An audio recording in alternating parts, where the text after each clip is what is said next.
बच्चों, आज हम एनर्जी मैनेजमेंट सब्जेक्ट में एनर्जी ऑडिट नामक अध्याय का प्रारंभ कर रहे हैं। ये बहुत ही महत्वपूर्ण अध्याय है। इवन हम यदि एनर्जी ऑडिट ठीक से कर पाएँ तो बहुत अच्छा अपना कैरियर बना सकते हैं। तो सबसे पहले तो हम इस विषय में प्रवेश करते हुए ये समझने का प्रयास करेंगे कि एम ऑफ ऑडिट क्या है, ऑडिट का उद्देश्य क्या होता है।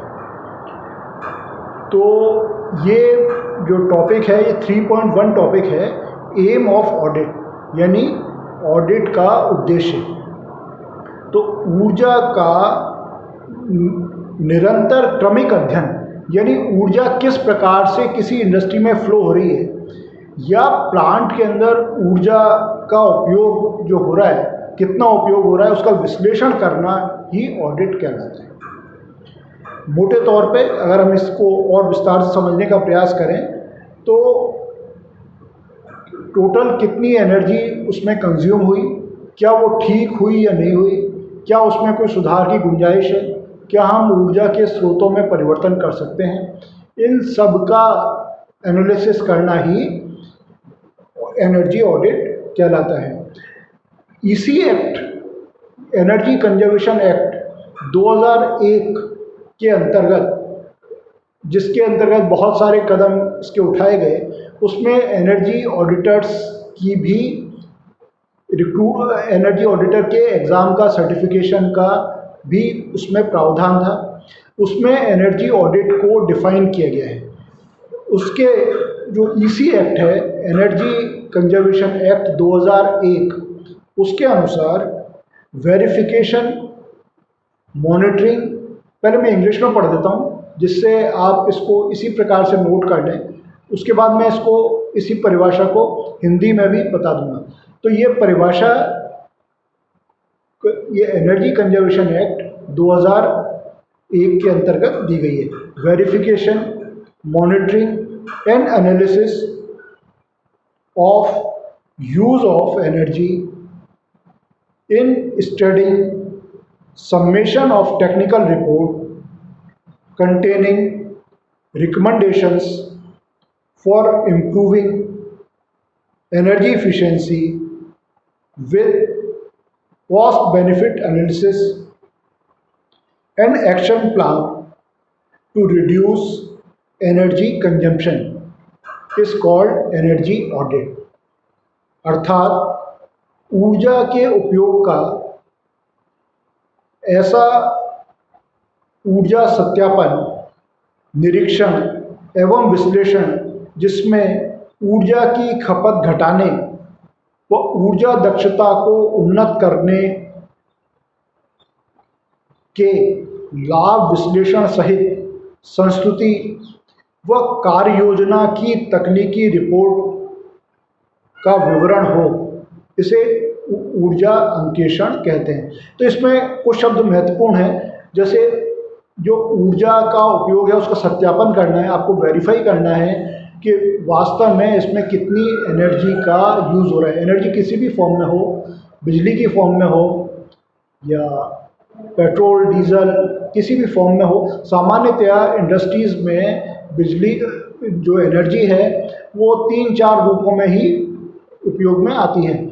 या तो बिजली के रूप में आती है जो बहुत सर्वाधिक है, उसके बाद डीजल के रूप में आती है, ट्रांसपोर्टेशन में पेट्रोल डीजल दोनों का ही नाम ले सकते हैं। इसके अलावा कुछ जगह पर कोयले का प्रयोग होता है, कुछ जगह पर नेचुरल गैस का प्रयोग होता है। तो जिस भी प्रकार की ऊर्जा उस इंडस्ट्री में यूज़ हो रही है, हो सकता है इनमें से एक ही प्रकार की हो रही हो या एक से अधिक प्रकार की हो रही हो, उस सभी प्रकार की ऊर्जाओं का सत्यापन करना, यानी उस बात को वेरीफाई करना कि वास्तव में वहाँ पे इतनी ऊर्जा प्रयोग में आ रही है या नहीं आ रही, उसकी मॉनिटरिंग करना, उसको देखना कि वो सही प्रकार से उपयोग में हो रही है, उपयोग हो रहा है या नहीं हो रहा है, उसको एनालाइज करना, उसका विश्लेषण करना कि क्या ये ठीक हो रहा है, इसमें ऊर्जा की बचत संभव है या नहीं है। इस प्रकार से हम इसको देखें। और इसका उद्देश्य क्या होगा कि ऊर्जा की ये सब जो हम करेंगे, सत्यापन करेंगे, निरीक्षण करेंगे और विश्लेषण करेंगे, इसमें उद्देश्य ये होगा कि ऊर्जा की खपत को घटाया जाए, ऊर्जा की खपत को घटाया जाए और एनर्जी इफिशिएंसी को बढ़ाया जाए। दोनों चीज़ें एक दूसरे से जुड़ी हुई चीज़ें हैं। ऊर्जा की खपत को हम कैसे कम करें, यानी जो प्रोडक्शन की क्वालिटी और लाइफ की क्वालिटी में किसी भी प्रकार का कंप्रोमाइज़ किए बिना जो खपत है उसको घटाना और ऊर्जा दक्षता को उन्नत करने से, और लाभ जो भी हम इसमें कोई हमें एडिशनल चीज़ लगानी पड़ी, मान लीजिए हमने 1 लाख रुपए की चीज़ लगाई तो उसका कॉस्ट बेनिफिट एनालिसिस इसमें करना होगा। कि कॉस्ट बेनिफिट एनालिसिस इस प्रकार से करेंगे कि मान लीजिए हमने 1 लाख रुपया लगाया तो उसका बेनिफिट कितने समय में प्राप्त होगा।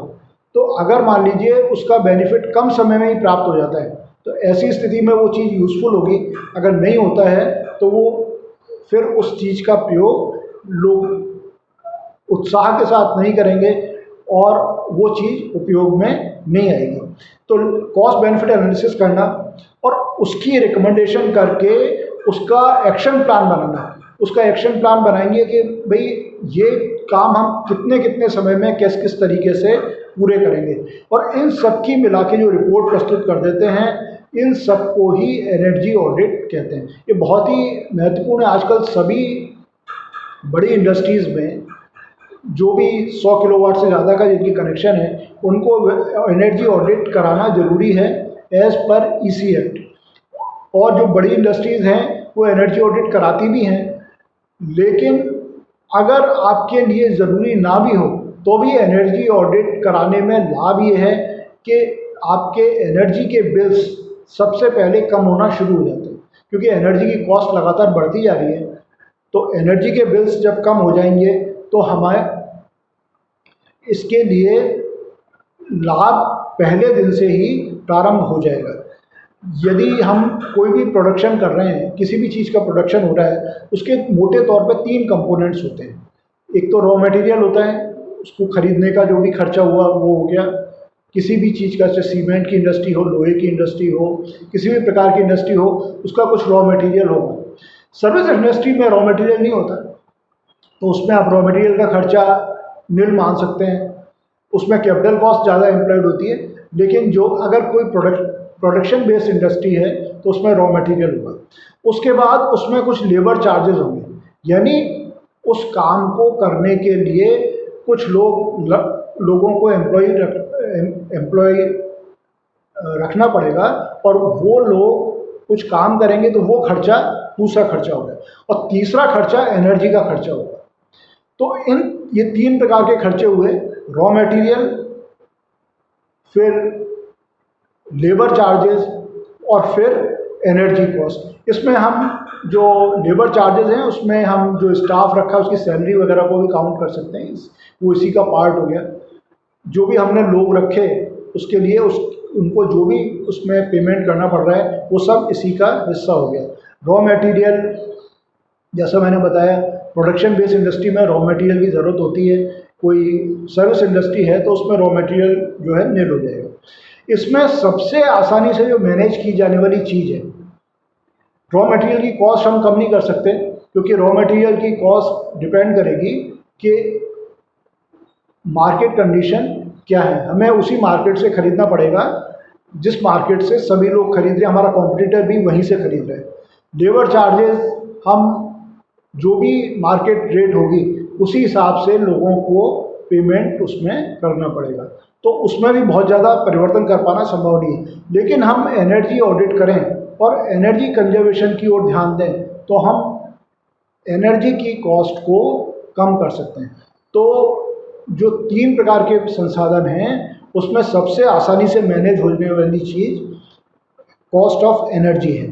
अब अपन देखेंगे ये एनर्जी का ऑडिट करते हैं तो इसके क्या क्या प्रमुख बिंदु होते हैं।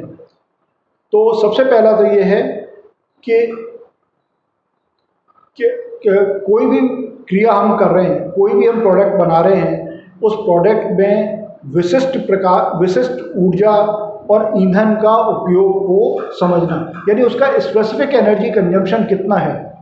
सीमेंट है तो सीमेंट में प्रति किलो कितनी एनर्जी कंज्यूम हो रही है, स्टील है तो स्टील में प्रति टन कितनी एनर्जी कंज्यूम हो रही है, इसे स्पेसिफिक एनर्जी कंजम्पशन कहते हैं। विशिष्ट ऊर्जा उपभोग कहते हैं।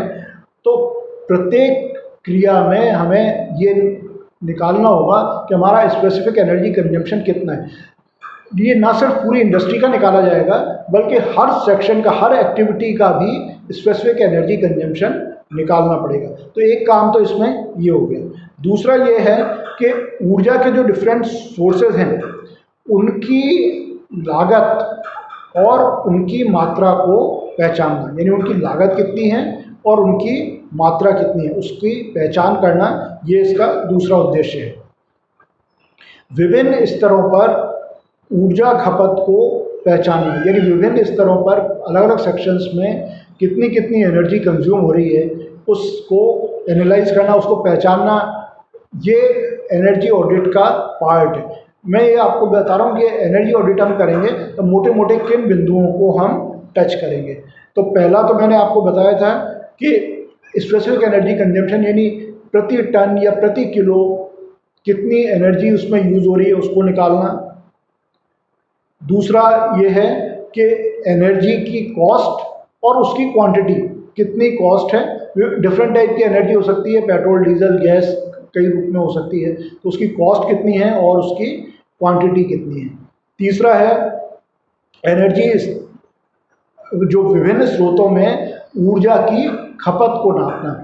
ऊर्जा की खपत अलग अलग स्टेज में अलग अलग मशीन्स पे कितनी है, सभी मशीनों की नहीं नापी जाती, लेकिन जो बड़ी मशीन्स हैं उनके अंदर हम इसको नापते हैं। एनर्जी इनपुट और प्रोडक्शन आउटपुट में कितना वेस्ट हो रहा है, यानी प्रोडक्शन में क्या वेस्ट हो रहा है और एनर्जी हम जो यूज़ कर रहे हैं उसके अंदर जो भी वेस्टेज है उसको एनालाइज करना, ये इसका चौथा बिंदु है।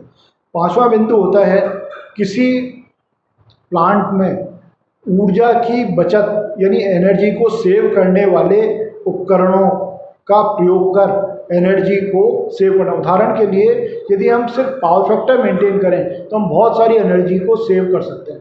तो ये बहुत छोटा सा कदम है, लेकिन इससे भी एनर्जी बहुत सारी सेव हो सकती है।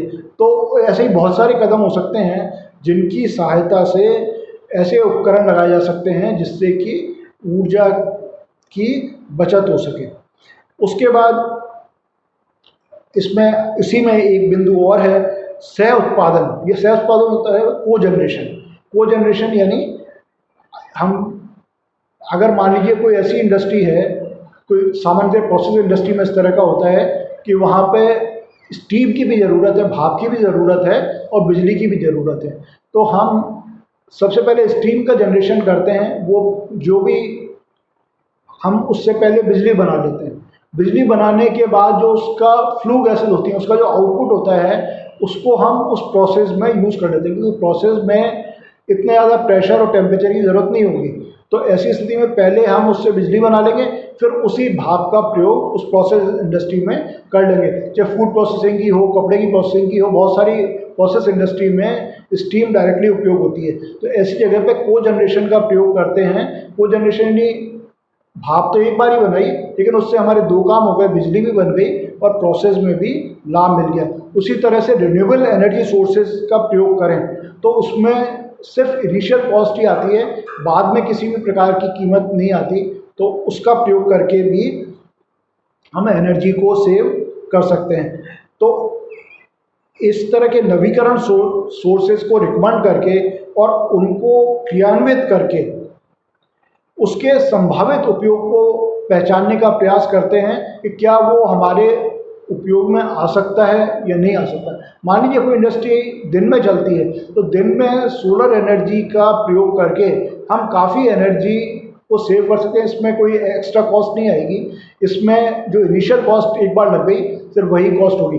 ऐसे ही विंडमिल अगर वो लगा लेते हैं तो जैसे मान लीजिए उस जगह पे नहीं भी लग पाई, दूसरी जगह लगा ली, तो सिर्फ व्हीलिंग चार्जेस, जो एनर्जी को एक जगह से दूसरी जगह ले जाने के चार्जेस हैं, वही ग्रिड को देने होते हैं। तो वो बाकी एनर्जी उनको जो उन्होंने प्रोड्यूस की वो उसी कॉस्ट में मिल जाती है जो उन्होंने शुरू में खर्चा किया था। तो इस तरह से बहुत सारे कदम इसमें उठाए जा सकते हैं, उन सब की पहचान करना ये ऑडिटर का हिस्सा है। तो आज हमने एम ऑफ ऑडिट इसके बारे में पढ़ा। इसके बारे में आगे आने वाले वीडियो में हम ऑडिट के अगले चरणों का अध्ययन करेंगे। आपका बहुत बहुत धन्यवाद।